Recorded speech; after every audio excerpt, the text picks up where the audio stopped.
This summer, you could come alive again. My new book is almost here. Peace is more expensive than lobster, a wake-up call with lipstick.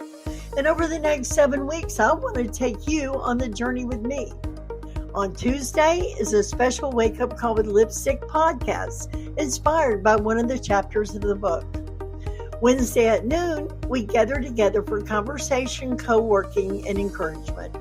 Throughout the week, we'll keep the discussion going in Pink Lady Posse, pull a few friction cards, and share surprises along the way. Then on Saturday morning, we come together for Think Pink. I'd love to spend a summer with you.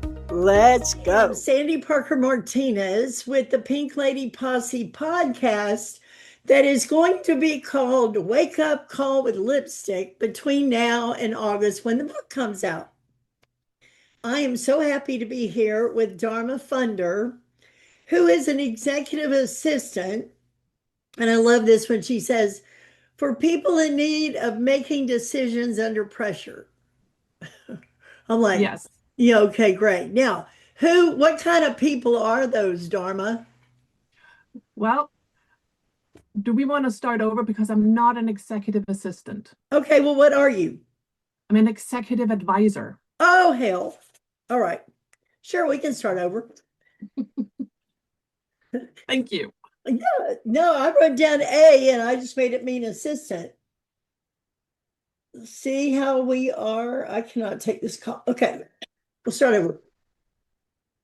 Hello, everyone. I am Sandy Parker Martinez with the Pink Lady Posse podcast, which is going to be called Wake Up Call with Lipstick between now and when the book comes out in August. I am so happy to be here with Dharma Funder, who is an executive advisor for people who are in the position of needing to make a decision under pressure. Whew. So, Dharma, Who is that? Well, who is that? It is every single individual. It is the mother navigating her own life within her household and a career and her children and being a friend and being a wife. It is every single one of us. It is a teenager having to show up in school. It is the mother needing to navigate everything. And then when we're talking under pressure, just think of one situation you're going to have to make the decision as to what to make for dinner. It should be a simple decision. But because we are under so much pressure, the capacity that we have at our disposal at any given day has already been used, which makes a simple problem a complex decision. Okay, I'm going to use a symbol we all know, which is in the book, Peace is More Expensive Than Lobster, a wake-up call with lipstick, a gas gauge. And I'm literally flying down I-35, windows down, having the best time, music going, and I happened to look and my gas gauge went on. And I went wobbly. I went, am I the only 70-year-old woman in the world that doesn't know you've got to get gas before you go on a trip? Oh my gosh. And it was like, it immediately affected me. I want to say it was sort of self-criticism, but it was actually more dangerous than that. It was like, oh gosh. And then I looked at it again. I thought, I wonder how many miles I have. Well, I've got plenty of gas. So I settled myself back down and I thought, it's just a signal. That gas gauge does not think I'm a bad driver. The gas gauge is just a symbol, but I made it mean something about me. Absolutely. And I don't think I'm the only person in the world. No, you're not. So you were mentioning times when you see people where there's a symbol and they make it mean something about them. Can you give me an example or 2 or 3 or 10? Oh, I can get it. Well, because we can all relate to the gas gauge, I really want to use that because we all know what that means. I need to get gas. And the gas gauge is actually telling you the truth. It's Right. low and you need to get gas. That is the entire message. Everything after that is a narrative, a story. How am I this careless? What's wrong with me? Is not the gauge because the gauge is still saying the same thing. You just need So, gas. exactly, it is a story that I start to stack up on top of that signal, that information that I am receiving. And the gauge costs nothing. But the story, to your point, is starting to cost our capacity. And that's the pattern I see every single capable person do under load. And that is the signal is in of itself neutral and really cheap. It's just information. But the story and the narrative, the self-referential, this is the high performance that we rarely get in trouble from the bad signal. Hmm. We get in trouble because we convey every single into something it is not. It becomes a verdict, and then the snowball just starts. Yeah, now So it's sorry, in the book, I use the example of beliefs we've inherited. yes, Like we got them from somewhere, they're out of us, but now we're carrying them along with us. yes, And those are part of the story that we carry that affect us in our capacity. Yes. yes. That's So, part of the capacity operating system, which is the foundation of everything that falls into what it is that I do. Because the signal loss, which is it's my book is called Signal Loss, and I'm describing these entire steps of what is actually happening. Why are we losing our path or our focus? Because we are distracted by whatever is already in our operating system because it's already installed. It's I see. already there. The narrative is firing before we are even aware of it. The story has already been drafted before we even become aware of it. And every single client I work with all say the same thing. What is the one thing they all misread? And it's the silence. It is this delayed reply.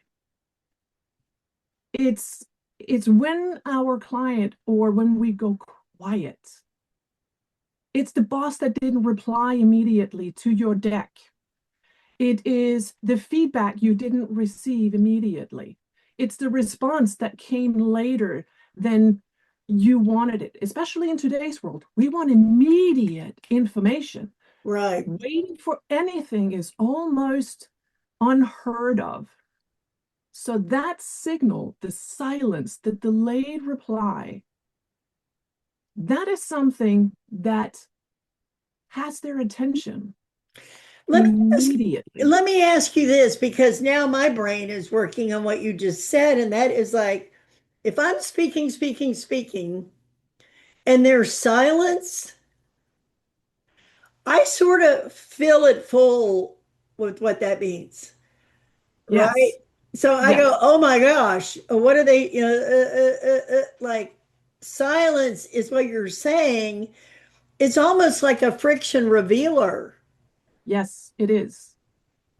Huh. Because we start to fill the silence because we interpret the silence not as something that is neutral, but we automatically take this ambiguous data by default to have a story about us.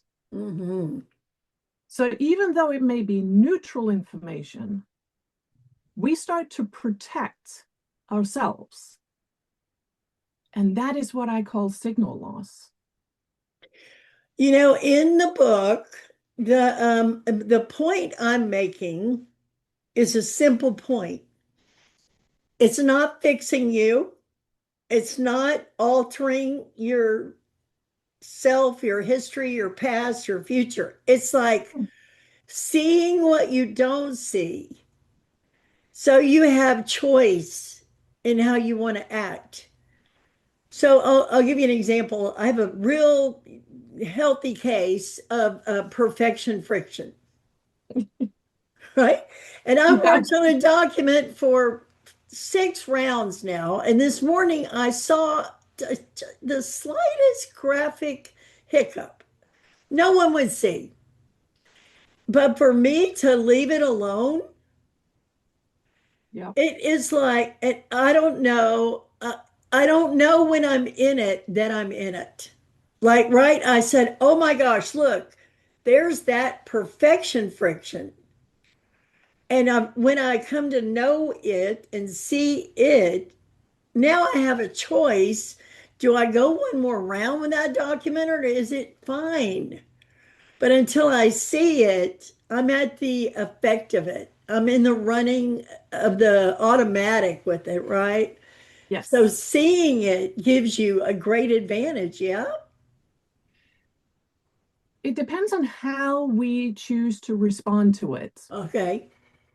Because when we're in it, the narrative is already running. Hmm.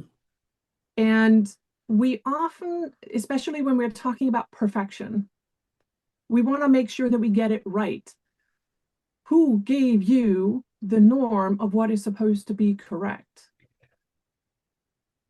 It What's is perfection anyway? Who even ex- knows? exactly. So it is a matter of, oh, I am dropping the ball, or I didn't do it fast enough. I didn't do it well enough. I am not good enough. And if that is what I am putting out there, then this is going to be. So we're already in the Hmm. situation of explaining ourselves. So the entire framework that I am using when we are talking about when am I actually in a space of clear capacity? When am I able to make the decision that I am supposed to be making? There's so many different scenarios that I can mention to you, but there is one example I'm sure we can all relate is that I have a project, you have a book that you need to get ready, and you have a few people that you may delegate certain things to. You get to the deadline and you're reaching out to this individual, did you get it done? And they're saying, no, I didn't get to it. Now, see how you're reacting. It is not good. It is not good. That is not good. That is not good. Now, how are you going to respond to that? You now have, because only you can make this decision, only you already know what the right decision is. In the moment when it happens, you already have the different options available to you. You still have the capacity, the insight, the knowledge. You're still in touch with what it is that you should decide. The decision is clear. And when we pause, that is when we start to move ourselves into other options. This person, you asked them, you hired them, you vetted them, you gave them your check mark. So when we start to question whether or not they delivered or not, we automatically start judging ourselves based on their performance. So true. And that is signal loss. You know, In that moment, you are losing yourself. When we go to work and we are getting bombarded with all of these informations, how many of you do go in? Oh, I shouldn't be doing that. Oh, I need to do this. Oh, there may be. And we start to shift ourselves to fit into the background. mm, And again, we are starting to override our own signal. That is when we start to dismiss what we initially thought we wanted to do. Mhm. I shouldn't have hired you. You didn't follow through. You didn't do what I asked you to do. Well, you can reflect it back on me. Did you give me the right information? You should have told me that you weren't able to deliver. You see how I am just standing my ground in my own authority and saying, you should have told me. Yeah, there's something that I refer to in the book as our say. When my mother said, because I said so, I didn't ask her if she was sure, right? Yes. Say is our center, our alignment, our knowing, or whatever. So what I say is detect the drag, return to your say. And I can tell you that if I'm talking, talking, talking, and somebody gives me a weird look, even like, mm, they might have indigestion, Yes. but I make it mean something. Which was, did I say that right? We so Mhm. often take a signal and make it mean something about us as the way we respond. And that is a devastating way to operate. But that is what most of us do because it's easier. It's easier for me to go home and evaluate and change myself than it is for me to actually have a deeper look at, what did I actually respond to? If that face made me feel insecure, I should actually have a deeper look at myself and Hmm. I should trust what it is that I am saying. To your point, your mom would say, end of discussion.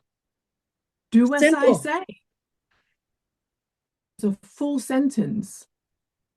When we start second guessing and explaining and justifying our answer, we are losing the authority because we're already justifying a decision we were not in alignment with. Beautiful.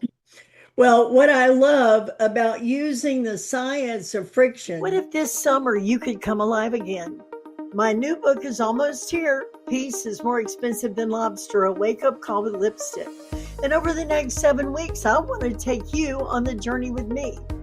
On Tuesday is a special wake up call with lipstick podcast inspired by one of the chapters of the book. Wednesday at noon, we gather together for conversation, co-working, and encouragement. Throughout the week, we'll keep the discussion going in Pink Lady Posse, pull a few friction cards, and share surprises along the way. Then on Saturday morning, we come together for Think Pink. I'd love to spend a summer with you. Let's go. Well, what I love about using the science of friction with human behavior, I can understand a rail car on a rail track runs over an external item and it puts it a little out of alignment or it makes it a little wobbly. I don't feel critical about the rail car. It's No, like it's a natural thing. But if I'm going along, and I read an email and I go, ugh, and it derails me, it's become emotional instead of a signal. So, what I'm really trying to do is just give us the chance to give some space between automatic reactions by recognizing there are curbs. We just run over them. They're not us. There are wobbles. That's what happens in us, second guessing or self criticism. And then there are grinders, which are those things that seem small at the time, but over time really grind us down, like not saying what we think and not saying what we think and not saying what we think. And then we go, nobody wants to hear what I have to say. And it wasn't that really at all. yeah, now you're just going to have to make sure that you let it go. Okay, now those are some great words. How do you do that? That's that is it is an internal realignment. because Exactly. it is easier for us to hold on to the story and hold on to the narrative because it's easier and it's making us feel better. Oh my gosh, I cannot tell you a story about that. I just have to. I went totally unexpected that I would think of this, but I went on a vacation and I got an inexpensive hotel room because I was only going to be there for 3 days and then the bed and breakfast would be great. The minute I walked in, I smelled smoke. Mm, And I'm like, ugh, I cannot do this. Well, I bought it on one of those packages that are non-refundable. So I went to the guy and I said, this is not acceptable. I went to the company that booked it and I said, this is not acceptable. I got so caught up in whose fault it is. I could not make myself move to, well, what's the next best step for me? mhm. I was so caught up in who's to blame, how terrible this is. I'm not going to deal with that. And my husband goes, well, what's the next best thing for you? And then let's figure that out later. I'm like, figure it out later. There's no way. I had Yeah, the hardest time letting it go. because in that moment, it's under pressure. Oh It's in man. the moment. It's the signal is walking in. It smells like smoke. I can't do that. And then it becomes about them. All of a sudden, instead of, okay, what is the cost of honoring ourselves in that moment? You have a non refundable hotel, which means if you can't have the smoke that is not for you, then what is the cost? Great question. Well, what the cost was, I got sick. And then my husband goes, are you sure you don't want to get another place? And I'm like, it was really hard for me to move over to options when I was stuck in that spot. Yeah, because we start to feel guilty. We start to feel that it is our fault that we are sensitive. We start to feel that there's something wrong with me. I should be okay with the background that they have put together because it works for everybody else. So, how dare I question their service? And that's what we all do. In the moment, we are starting to do the negotiation. Oh, can I do this? Should I do that? And that's the narrative. And that's under pressure. Then how do you end up making the right decision in that moment? Because Well, we're already on the rails. The train is going 140 miles an hour. And how are you going to slow it down? yeah, And that, that's where I come in and I will pull the brakes, literally pull the brakes. I tell my clients when they're in that, I say, okay, I want you to get off, pull the brakes and come to a complete stop. Yeah, but I'm going to lose out. I'm not going to be, I'm going to, I said, no, you're not going to miss anything. But if you keep going, you're going to lose it. That's man, signal loss. It is not catching up. It is not the momentum. It is the performance. We need to perform. We need to fit in and we need to be approved, but you're losing yourself. So, what's more important, you or them? that is And so beautiful, Dharma. It's like the whole point. And I had a text string I would send out one a day. And the first one was, there's nothing wrong with you. Just let that settle in. yeah, I had people actually resisting the message that nothing's wrong with them. Like we are operating like we're broken. We need to be fixed. We need to be altered. Really, we're okay. yeah. The thing is, to let it go, we need to allow the signal to be just the information. Beautiful. Because the story is the one that will come to start ruling us, interpret us. It is the gauge that you were talking about. It gave you a reading. You issued the story and the ruling. Absolutely. Well, I am so excited to be talking to you because I know your role with people is so valuable. And Thank you. I know all I want to do, not all I want to do, I don't want to diminish myself. I want to plant a seed of nothing's wrong with us. Look at the signals, Yes. be able to identify, especially the ones that become a pattern that can be recognizable. If we see it, we have options. If we don't, we don't. And then and stop waiting for the time when we're perfect or all put together before we go have life, because I'm 70. This is my legacy. I got Oh, to do a TEDx talk, and my daughters got to come. And it was good. like, you know what? Being here with them is already the legacy I wanted to leave by living my life my way. That's what I And want that, for them. well, it's the self-blame first because it is immediate and it feels that we are in control. Saying that I am the problem, I can fix that. I said that earlier. I can fix that tonight. That's not the issue. The system is the challenge. That is what we have to sit with. It's to honor the pause, honor the delay. It's it's one of those when I sit with certain when I work in my cohort, I said, okay, I want you all to just park the car. I just want you to pull over to the side and just park the car.